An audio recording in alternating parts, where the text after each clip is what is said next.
Mark, excited to have you here. So much to talk about. And I want to start with the latest. And this is the talk of the Dory bomb. For a few days, Moscow has been alerting the world about the possibility of the Dory bomb used by Ukraine.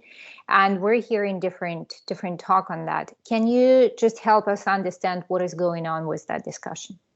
Well, I can try, though, again, it's always difficult. Look, I mean, first of all, it's worth noting that the allegations are patently nonsense. I mean, first of all, there would be absolutely no military rationale to using a dirty bomb. A dirty bomb, it's a terrifying thing. It is a weapon of terror. It is not a good military instrument.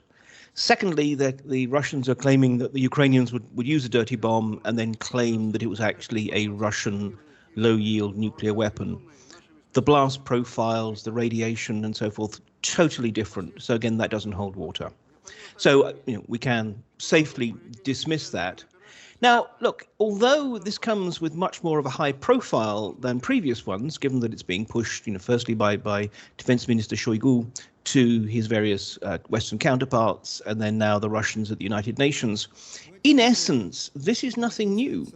We've had throughout this war a stream of often bizarre claims that the Ukrainians are working on biological weapons in association with the Americans, that they plan to use a radioactive device, that they plan to use, we've had claims that there are going to be false flag chemical weapon attacks on Odessa, on Donetsk, and so forth.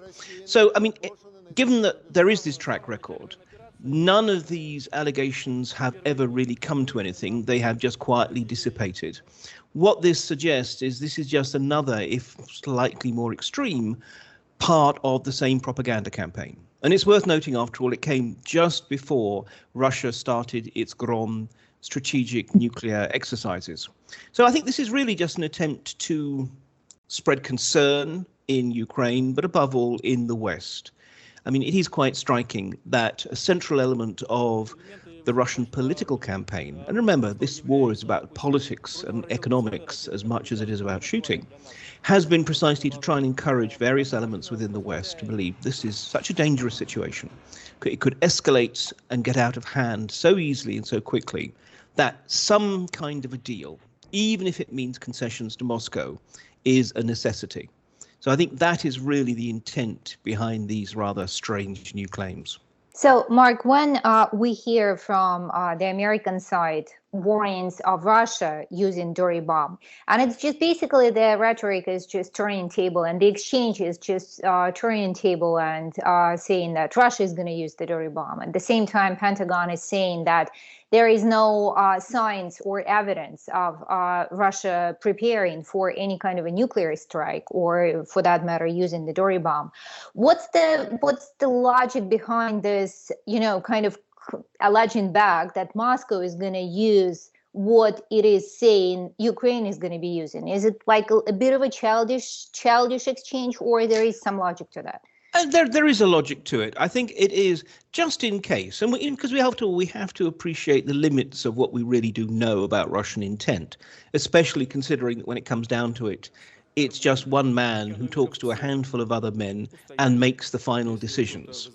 So I think it's a case of just in case they want to actually sort of put on record that their view is that the Russian claims are nonsense, that if anything, they are being used as a cover for their own preparations, so that if, God forbid, that actually happens, they have already sort of, in a way, established their basic view that it will be the Russians who are responsible. And in that respect, they're trying to make, just in case any Russian strategists are thinking maybe this would be a good idea, they're trying to deter them from actually doing that. Mark, you pointed out that, ironically, it's more difficult to use tactical nukes than the strategic nuclear weapons, and strategic nuclear weapons would be the ones that would bring global destruction. Would that be enough of a deterrent in itself, the complexity of this technological process? Well, I think it is a deterrent for several reasons. One is precisely the fact that, look, the Russians have not used these. I mean, we're technically meant to be calling them low-yield or non-strategic nuclear weapons, not even in exercises ever since before 1990. So they would have to be taking weapons out of mothballs, reconditioning them. And remember, they have absolutely no military personnel who have experience of doing so. So they'd be doing it all off manuals. This will take time.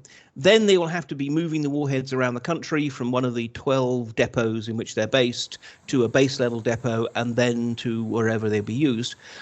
All of this is something that the West will be able to identify through its intelligence activities, satellites, and you name it. So it creates a certain, so shall I say, pause in operations. The West will have a chance to actually try and deter any use, and the Russians know that.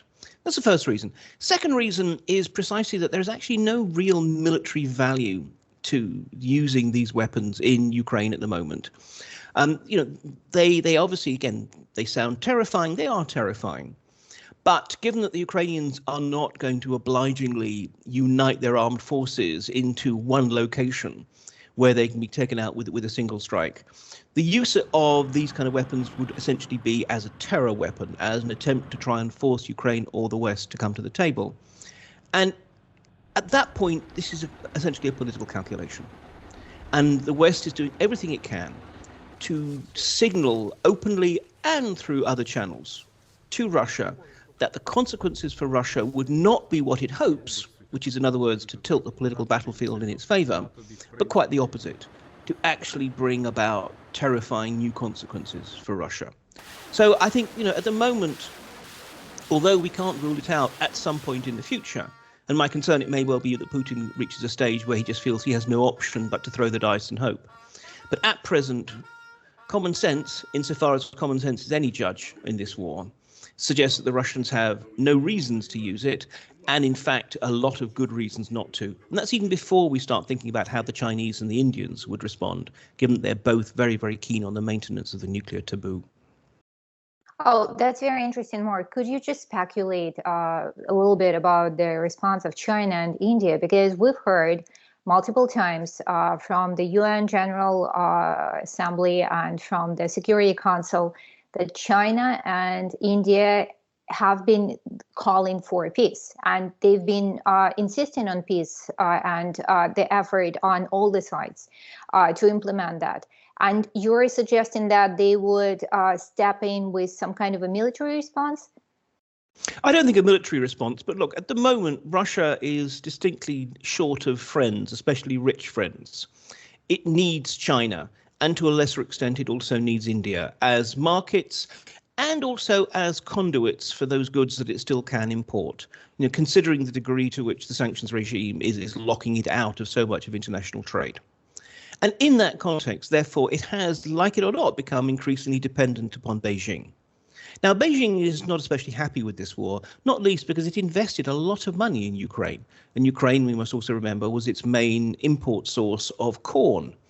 But nonetheless, it also has been balancing that with its desire to maintain Russia as an ally, and also the fact that there is a certain value to it for Russia to be the awkward squad attacking the West and the Western order, with Beijing able to pick up the pieces afterwards. But nonetheless, I mean, particularly the Chinese have made it very, very clear, again, both through overt channels, but also, as I understand, in the private meetings that they held with Putin in Samarkand in the earlier summit, that they made it very, very clear how unhappy they are with even the suggestion of these nuclear weapons being used. And look, in part, that's for political and doctrinal reasons, but it's also for intensely practical ones. If, as and when China ever does decide to take Taiwan through military force, this is precisely the kind of engagement in which actually non-strategic nuclear weapons would have the potential to devastate Chinese forces, which would be having to, after all, come across the sea. And in that context, they would not want to see the nuclear taboo broken, because once it's broken by one power, there is the potential for it to be broken by others. Mark, you mentioned several times the channels of communication, and it looks like the only positive outcome that came out of this Dory bomb warnings and exchange was the contact of Shoigu with his counterpart in the United States and other Western countries, because we didn't see such contact for a long time. with this, and there were multiple warnings saying that with non-existing communication channels, the danger of escalation is getting to a very high point. Do you think that further steps in this direction will follow, and this is going to continue in terms of communication to avert this escalation and avert the possible nuclear or otherwise catastrophe? All I can say is I certainly hope so. It's absolutely the case that this is important. And it's also important that it took place not just at the level of Shoigu talking to his counterparts, but also Chief of the General Staff Gerasimov talking to his counterparts in the United States and indeed the United Kingdom. Because I think it's these less performative, less public contacts that are actually all the more important. And there has been already a sort of a positive relationship. Nothing, I'm not saying a friendship, but nonetheless, a professional contact between, for example, Admiral Sir Tony Radakin, the Chief of the Defence Staff in the UK, and General Gerasimov. And I think what this reflects is the fact that, look, we have to be aware that both sides have been equally at fault in this, but there has actually been a desire to close down channels as a way of punishing the other power. And the fact of the matter is that's not what we need. We need to talk to people who are, I think we can fairly call them our enemies, at least as much as we need to talk to our friends.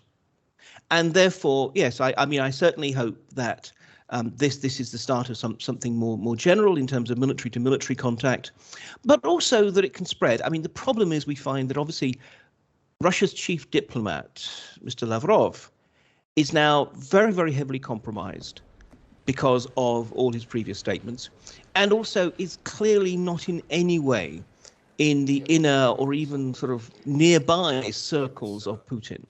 Lavrov has no real traction, no real influence, and quite possibly not much knowledge about what strategy is, which in some ways takes out the whole Ministry of Foreign Affairs to a degree out of the equation.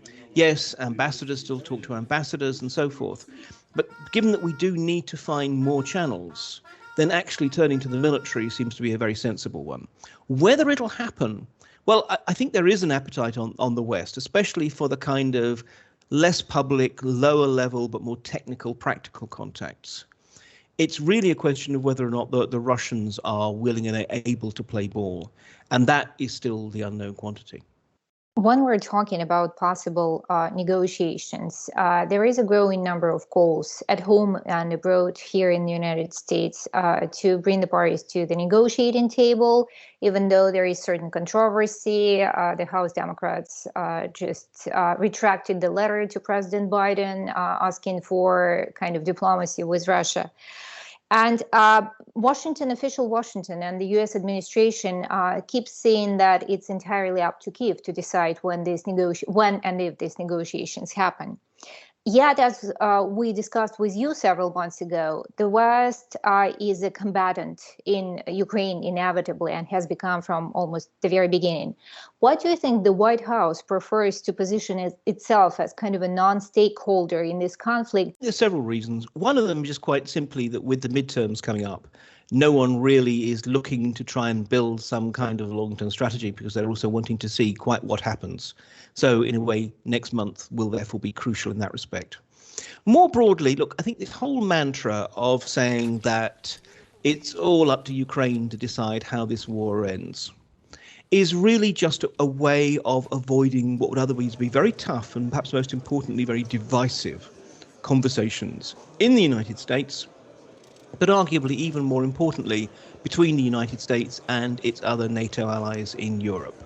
Because, I mean, it is clear that there is a huge variation in what different countries see as the potential end game, whether it's in terms of, let's be perfectly honest, some countries which would probably quite favor regime change in Russia, to others who just simply say this is about foiling aggression, pushing the Russians back, but who might even contemplate the idea that Crimea could be dealt with in some separate way.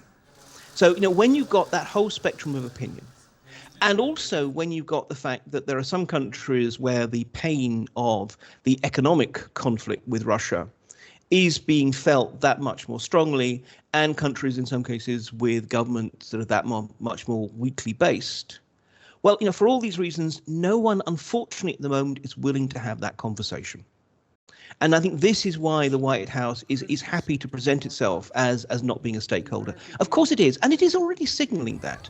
We saw that, for example, with the leak of the US intelligence services assessments that some elements within the Ukrainian state were behind the assassination of Daria Dugina, and essentially, using this really as a shot across Kyiv's bows, saying we really do not think that you should be engaging in terrorist operations on what we think of as mainland Russian soil, for example. There are things like that. There are all sorts of ways. And in fact, to be perfectly honest, I'm picking up a considerable degree of frustration amongst figures in the American administration, feeling that Ukraine, frankly, doesn't listen to them, frankly, isn't sharing its information. I mean, it's still quite striking that we have very little idea about Ukrainian casualties, for example, and yet keeps coming back with constant demands for more money and more weapons and so forth. Now, again, I wouldn't want to overplay that. People are not, certainly here in DC, are not about to start giving up on Ukraine in any way. But there is a clear awareness that Ukraine's interests are broadly those of the West, but not exactly the same, and that at some point we may begin to see differences of opinion emerging. But no one really wants to touch that now. I think this was, for me, actually quite a disappointing point about this whole business of the letter from the Progressive Caucus in Congress. Look, to be perfectly honest, it's not that their proposals had particular merit. It's more that I think it is important to start actually having these conversations. And the way that they essentially ran away as soon as they met any kind of conflict, I think showed that at the moment, no one wants to be thinking about how this war really ends. So basically, this is just protracting the whole situation and just putting it kind of on somebody else's shoulders eventually at some point, because there was a talk that the war will inevitably end at the negotiation table. I mean, it does have to. And look, let's be absolutely honest. At present, there is no room for any kind of negotiation. The position of Moscow and Kyiv are just so far apart that we can't even imagine some kind of landing area. And I think what's going to happen, there's a certain ghastly inevitability about this, it will be what happens on the battlefield that ultimately decides which sides may move and how far, and whether we ever get to the point that there is some room for conversation. But yes, look, we have to realize that there's one thing about pushing the Russians out of every square inch of occupied territory. But even if the Ukrainians do that, and they may, we certainly, I mean, the odds are that ultimately they will win, however painful and protracted the conflict will be. But that will not bring security. Look, just a couple of weeks ago, I was in Pristina in Kosovo. And, if one looks at the situation of that, they want to join the European Union. They want to join NATO on an accelerated basis. And I think they have a very good case for that. But the unpalatable truth of the matter is none of that will truly bring genuine peace to Kosovo. It will actually need to have some kind of a relationship with larger neighboring Serbia. Serbia has to come to realize that Kosovo has a right to exist and accept that. That is the ultimate only requirement that is needed for Kosovan peace. Well, likewise, unless Ukraine really wants to become, as some Ukrainians are suggesting, a big Israel, constantly under threat from over its borders, and willing to pay the price for that, a constantly militarized economy, a militarized society. And let's be perfectly honest, I'm not entirely convinced that the West, for example, will be willing to pay for that on an ongoing open-ended basis. Then someday it needs to have some kind of a deal with Russia. Now, again, will that be with Putin? That's harder to believe. It may well be that some negotiations will be something that will take place over a couple of political generations. But the point is they have to start at some point. Yes, in the long term, Ukraine's greatest security guarantee will be a happy, prosperous, democratic, non-imperialist Russia. Given that we are, I think it's fair to say, quite away from that, though I think it's not an impossible ambition in the long term. But nonetheless, but before we get to that point, there will still have to be talks of some kind. Turning to the situation on the battlefield, as you mentioned, having suffered considerable losses, the Russian army in Ukraine received a new commander, General Surovkin, and you wrote, he may shape a new savage phase of the operation. Can you talk us through the possible scenarios there? Sure. Well, just to start on the man himself. I mean, this is a figure who, has quite a reputation, and not an entirely positive one, even within the Russian military, as being a hard-driving, hard-fighting general, a very competent officer, but also brutal, not just in his way of war, but also actually in his treatments to his subordinates. This is very much a man of the sort of the old school.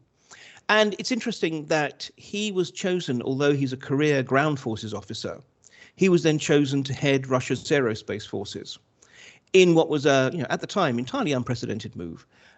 And it was seen as two things. One is to precisely try and integrate the air forces more into the ground war way of fighting, but also a sign that he was a potential future chief of the general staff. Now that he's in Ukraine, I think that what this means is several things. First of all, we've had certain indications that maybe he's been given more of a free hand than any of his predecessors. Look, Putin has micromanaged so much of this war, and frankly, so far, very much to Russia's disadvantage. Now, we have to remember, after all, that although Putin may love the photo opportunities in a tank or in the cockpit of a jet, this is a man with no meaningful military experience, just his university reserve officer training. And it is clear that he does not understand the realities of modern war. And he got in the way of his generals from the very beginning of this conflict. And if we look at Kherson, I mean, it is also clear that the Russian generals have been, for weeks, if not months, been actually wanting to abandon Kherson. They realize it is impossible to defend seriously. Putin has not allowed them. Well, we may now be seeing, it's uncertain, but we may well actually be seeing the Russians eventually pulling out of Kherson. So I think, first of all, it could well be that, in fact, now the generals are going to have more of a free hand. Secondly, Surovikin himself, his track record is that he does understand, unfortunately, the use of terror as a weapon of war. He was responsible for the massive and brutal airstrikes on Syrian cities during his not one but two terms, commanding the Russian contingent there. So, this whole current campaign to shatter Ukraine's energy infrastructure right before winter, which has already led to power cuts and so forth, whether it's actually his invention or whether it's just part of the kind of way of war that he represents. But unfortunately, I think is something that we are going to see more of. And the third important point is he comes in at a time when the Russians are reformulating their strategy. And very, very crudely put, it's moving from trying to win the war and failing to trying to ensure they don't lose the war. So we've seen the annexations, but above all, we've seen the partial mobilization. We've seen the rushing of admittedly very, very badly trained and often disgruntled soldiers to the front line to try and replenish units that have been badly degraded. But the majority of the mobilized reservists are not actually being thrown straight into the battle line. They are being given a more extensive training in Russia and indeed in Belarus with the idea of reconstituting units. So they're not going to be great units, but they mean that come spring, Russia has the capacity to not only hold the line, but maybe also launch very limited, small-scale offensive operations of its own. And what all of this says is that Surovikin's job is precisely to avoid a collapse of the Russian line and hope that winter and time will be Russia's friends. Putin has to now hope that ultimately the West falters in its support for Ukraine. That is his best chance of any kind of a victory. And that will take time. So I think this is Surovikin's job, is find some way of blunting the current Ukrainian attacks, depriving them of the momentum that they built up until the rains make actually more offensive operations harder, and prepare for in spring something that makes it look as if the war isn't going Ukraine's way, and that this is going to be a very, very long drawn out conflict, in the hope that demoralizes the West to the degree that they are going to try and put pressure on Kyiv to make concessions. Mark, it's just a side note, but you mentioned Kherson, and we just learned that the remains of the Russian prince Grigory Potemkin, who founded Kherson, and was buried in the church of Catherine, there are taken out and moved away from the city. Does it tell us anything in terms of this, strategy and understanding of how soon Russia is prepared to depart Kherson? Well, not necessarily, because we've had the suggestion from Ukrainian head of military intelligence that this is in fact all a ruse, that in fact the Russians are not going to be abandoning Kherson, that they're just sort of giving that impression by withdrawing civilian populations and such like. So unfortunately, one can play it either way. It could well be a sign. And on balance, I think it is more likely, considering the military realities of the situation, that the Russians are indeed preparing to withdraw. And it's an interesting indicator of this kind of bizarre, almost sort of magic historical approach that Putin's regime has now adopted, that sees the sort of its future as to be sort of measured by artifacts, relics, and icons. Or it could just simply be, again, part of this cunning Russian ruse to try and convince us all that is the case. At the moment, it's hard to tell. You mentioned Belarus, and I'm just wondering, what is the likelihood, in your opinion, of this new Belarus front being opened at some point? I think it's very unlikely for a variety of reasons. I mean, first of all, the Belarusians have very few soldiers, it's worth noting. I mean, how many could they actually throw into an offensive? Maybe 11,000 troops. I mean, look, 11,000 troops are 11,000 troops, admittedly, and particularly because they will be relatively fresh. But nonetheless, it is a very small force, even when supported by Russian Morbiks, Russian mobilized reservists. Secondly, look, it is absolutely clear that the Belarusian army does not want to get involved in this. And I think for Lukashenko to alienate one of the last remaining bases of his own support base, I think would be a very, very foolhardy move. Lukashenko, he is this astonishing survivor. And I think he's appreciative of the degree to which he needs, on the one hand, to keep Moscow happy. And this is why I think, on the whole, the Russian troops that we're seeing in Belarus, they're not there to prepare for an advance. They're there to use Belarusian training facilities and to be trained by Belarusian soldiers, because the training cadres back home in Russia are so overstretched. So he needs to keep Moscow happy. But on the other hand, I think he has enough leverage to be able to say no to involvement. And the final point is, look, is timing. Again, at the moment, we're probably, it's very hard to be sure, but probably about 3 weeks away from the start of proper autumn in Ukraine, the rain seasons, which will make any offensive operations even harder. So this is probably not the time to try and launch some grand new front. It's more than anything else a good time to try and play mind games with the Ukrainians, hope to get them worried about this very possibility, so they transfer some of their troops from the existing battle lines to defend Kyiv against an attack that's not going to happen. Mark, does the martial law that was declared on the newly annexed territories have any special significance for how this is all unfolding? To be honest, I think the interesting thing about the martial law proclamations is more about the rest of Russia rather than the occupied territories. Because look, what this does in terms of the occupied territories is really just retrospectively legitimize what's already been happening. I mean, there basically the Russian military and security forces do whatever they want to do, and no one who really has the opportunity to stop them. Yes, this might provide new opportunities to conscript some locals into their forces, but again, do they really want to arm people who have only just been conquered? So, I mean, I think, frankly, it's unlikely we're going to see much of that happen. So, as I said, it's basically just recognizing the reality more than anything else. There is this strange legalism about Putin's Russia. It does so many things that are in blatant breach of its own laws, and yet it likes to try and, even if just retrospectively, come up with a rationalization to say why it was legal all along. That's, maybe it's because Putin did study law at university. But more to the point, I think the really important element of the martial law decrees was the parallel decree about what happens in Russia.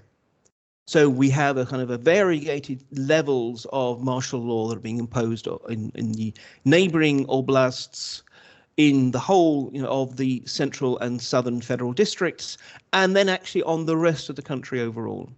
And these are more than anything else, these are enabling acts. These kind of open up a whole load of new opportunities for whether it's instituting curfews, whether it's forced resettlement of populations, or whether it's actually bringing whole enterprises and industries under tighter state control. in the needs of the war-fighting economy. And what I think that is two things, really. One, and the least important, is to try and show to every Russian that they are now, like it or not, part of a mobilization state. That when you are facing the massed forces of Ukraine and NATO, which is after all the current Moscow line, then everyone has to be involved. And it's really just sort of building on the shock that for most was the mobilization process. But much more importantly than that, I think this does mark the start of precisely the militarization and the mobilization of the state as a whole. We've seen this as a debate that's been going from the very day of the invasion, when you have people like Patrushev, the Secretary of the Security Council, essentially arguing that basically everything now should be subordinated to the war effort.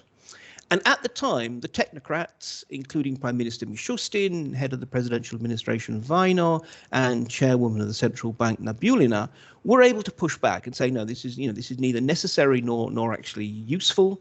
We need to try and maintain the current mixed economic model as long as possible and try and basically keep business as usual as long as possible. As what was meant to be, after all, a 2-week conflict has now dragged over 8 months and looks as if it's going to roll well into next year, the argument for saying business as usual is getting harder and harder. And I think what this shows is actually a slow creeping victory by the ultra hawks and statists like Patrushev, who are actually arguing the case that we really are going to need to create a situation in which the state is much more in control of everything that happens. One can talk about it in sort of emotive terms as the beginnings of the North Koreanization of Putin's Russia. But certainly what it is, it provides all the more options for that to happen if, as and when the local governors or the central government feel it's necessary. Mark, the Washington Post just cited unnamed officials and reported that Yevgeny Prigozhin reportedly complained about the way the military operation was carried out directly to Putin. And there was a suggestion that it might show and signify the rise of Prigozhin in the inner circles of Putin. And how can we interpret that? And is there any significance of this rise for the military operation on the ground, and how Wagner might or might not play a new role in that? Yes, I mean, look, Prigozhin has never been really a member of Putin's inner circle. He's a useful man of business who in some ways the Kremlin has always tasked to do whatever the Kremlin wants done, whether that's setting up troll farms in St. Petersburg to mess with the American election, or whether it's setting up Wagner to provide troops on the ground in Syria and then elsewhere, or whether it's, feeding the soldiers or whatever else. And Prigozhin has done very, very well precisely by being useful to the Kremlin. But in many ways, he is, because he's not a friend of Putin's, because he has no real institutional allies or basis, he's only as useful as he is today. And he is like a shark in that he has to keep swimming or he drowns. So he's constantly pushing forward. He is also, it has to be said, a man who seems to regard prosecuting vendettas as the closest thing he has to a hobby.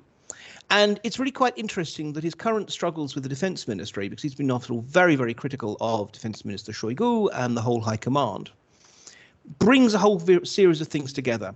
It's his own sense that the military has not given him and Wagner enough credit for what they've done on the ground. And let's be honest, most or many Russian officers actually regard Wagner as a bunch of thugs and amateurs. Secondly, it's the fact that he has lost quite a bit of business. And it's interesting that when recently we had the dismissal of the general in charge of logistics for the armed forces, well, as I understand it, this was a man who had close connections with Prigozhin, and in some ways was Prigozhin's man on the inside within the high command who helped ensure that lucrative contracts would go in the way of Prigozhin's whole family of companies. And his dismissal, Prigozhin interpreted as a kind of a snub and an attack on him. So, in this respect, he is trying to demonstrate to Putin that he is extremely useful, and he does bring something to the table in the sense of Wagner has provided, considerable amounts of armed force, and armed forces which have, in some cases, actually had some real successes on the ground.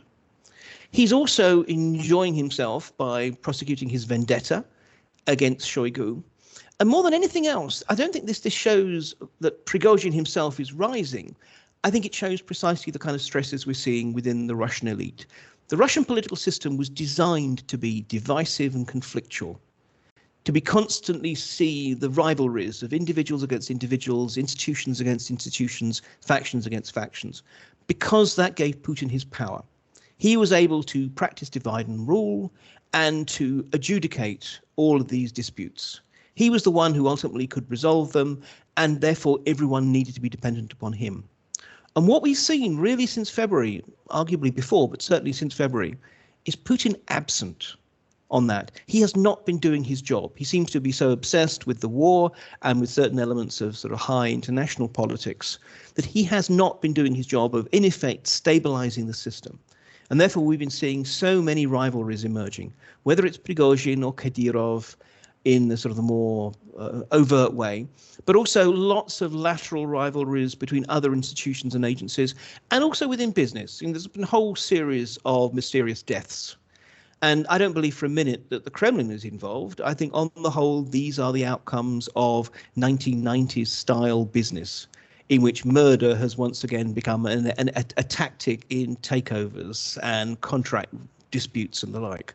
So I think we are seeing a considerable degree of instability within the elite because Putin is failing to play his part in maintaining stability there. And people like Prigozhin, they're just the high-profile outliers of a much more serious, widespread problem. Mark, can we say with certainty that somebody has Putin's ear now? I mean, there are always multiple people who have Putin's ear, but I think what is clear is actually that it's still considered to be a shrinking number. And actually, most of the people who have his ear, are people like Kovalchuk, a businessman rather than a politician. They're his personal friends rather than anything else. In terms of the government structures, look, he's perfectly happy, it seems, to give Mishustin, Prime Minister Mishustin, considerable leeway to run the country. But it's hard to see that Mishustin has much ability to influence politics beyond that, or even tries, quite frankly. Shoigu seems to be out of favor. I mean, Shoigu is still in place, but in many ways because his role is to be Putin's flak jacket, to absorb all the criticisms and all, that otherwise would head towards the commander-in-chief. It seems to be only Patrushev at the Security Council, who of the official government really seems to have Putin's ear and regular personal access to Putin. And I think that's the key thing. We're still in an era in which, on the whole, Putin's contacts with his own subordinates is by video link. And, well, it's not quite the same. There's a reason why the presidential administration's slang for Putin is the body. There is a physicality to power. And, most of his officials never even get to see the man himself these days. Mark, if we come back to the US-Russia kind of escalation with the backdrop of the Ukrainian crisis, John Kirby confirmed this week that the White House doesn't intend to send the US Army to fight in Ukraine, and that was kind of used as a response to the interview that the commander of the US division that arrived in Romania recently gave to CNN, and he actually said that there is a possibility of entering Ukraine for the US soldiers should the escalation continue. Why do you think we're getting such conflicting messages from the different structures of command of the US administration? And do you think that there is a consideration in case of further escalation for the US Army to get involved in any shape or form? I think it's extraordinarily unlikely at the moment that we'd actually see US or indeed other NATO troops on Ukrainian soil, except in their current roles as, in some cases, training and handling the logistic side of the weapons pipeline heading into the country. On the other hand, it is the kind of thing which, if, and again, however unlikely it may be, Russia did turn to the use of weapons of mass destruction, we could see the possibility, because it's been mooted quite several times, of NATO forces being put in some of the main cities, precisely to deter Moscow from thinking it can target these cities with impunity. But I think that's a very, very specific and unlikely contingency, but it is there. And look, I mean, it could just simply be that, frankly, a local commander allowed his rhetoric to go beyond his instructions. But if it wasn't, I think it was part of just that signaling, saying that, look, we have no intention of, as Putin continues to assert, using Ukraine as some kind of launch pad for offensive NATO operations. But on the other hand, do not consider it absolutely impossible that we would get involved in some form if you went over the kind of the line, our own red lines as they've been placed. But I really don't think that at the moment, beyond that, we're seeing any serious consideration of the deployment of combat troops in Ukraine. Mark, I have to ask you about the British position, because we've seen quite a turmoil. Now Britain has a new prime minister after a short gig of Liz Truss, and Rishi Sunak is getting the country very out of shape economically, and he vowed to focus on the interests of the British people. Yet he also promised to have Ukraine high on his agenda. What do you think is going to happen in reality, and can Britain actually juggle that efficiently, the new British government? Yes, I think so. I mean, I think, in some ways, despite all the sound fury and at times deeply bizarre politics of the recent few weeks and months, we have to acknowledge that there's massive institutional continuity. None of this has really affected what the UK is doing on the ground in terms of supporting Ukraine financially, in terms of supporting Ukraine militarily. It's worth noting, after all, there are thousands of Ukrainian soldiers who are passing through training programs in the UK and have been through this period. Now, in the short term, I don't think there's going to be any change. And it's striking, after all, that one of the figures who has retained his position throughout these various government turmoils has been Ben Wallace, the very highly regarded defence minister. So, in some ways, there is continuity there. Likewise, the new Foreign Secretary is the same as the old Foreign Secretary, James Cleverly, whose position is also very clear. So, look, I'm not expecting any change in the short term. If we look further ahead, the medium term, look, Prime Minister Sunak has made it clear that a key element of his agenda is precisely to stabilise the British economy, which, for all its current chaos, clearly does also still have underlying strengths that can't be ignored. Now, this may well actually be at the expense of some of the ambitious targets that have been articulated in the past, particularly raising defence spending from 2% to 3% of GDP. I think that will come under pressure, because in a way that is in addition to all the costs of this indirect and proxy wars that is going on in Ukraine. But I don't think we're talking about any significant reduction in support for Ukraine.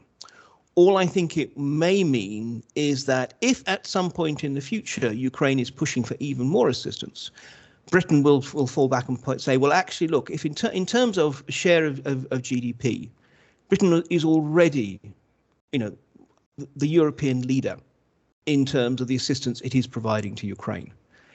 That has come at a cost.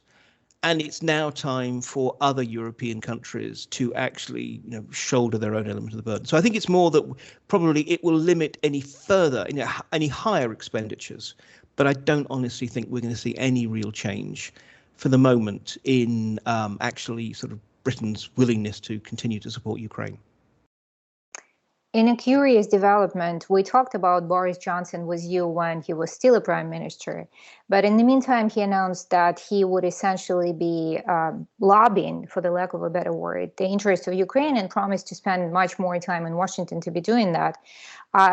Do we have any details emerging about this arrangement? And is it at all unusual for a politician of such caliber to be switching to such activities? Yes, but unfortunately, it has to be said that unusual is probably another one of Boris Johnson's middle names. We shouldn't necessarily assume too much of this. I mean, it's also, there have been suggestions that I don't think are going to get anywhere, that Boris Johnson could become the next Secretary General of NATO, for example. I mean, this is clearly a man who's shopping around for a role, and he found his role as one of the most high-profile supporters of Ukraine deeply satisfying. It's worth noting, after all, when he was contemplating throwing his hat back in the ring in this most recent leadership election, the Ukrainian government's official Twitter account actually briefly endorsed him before they hurriedly withdrew that, realizing that actually it is neither appropriate nor probably politically wise to be doing so. So, I mean, I think Boris Johnson, he has enjoyed the standing, the fact that he is, one could suggest, a lot more popular in Kyiv than he is in London these days. But quite what Boris Johnson chooses to do between his Caribbean holidays, I'm not quite sure.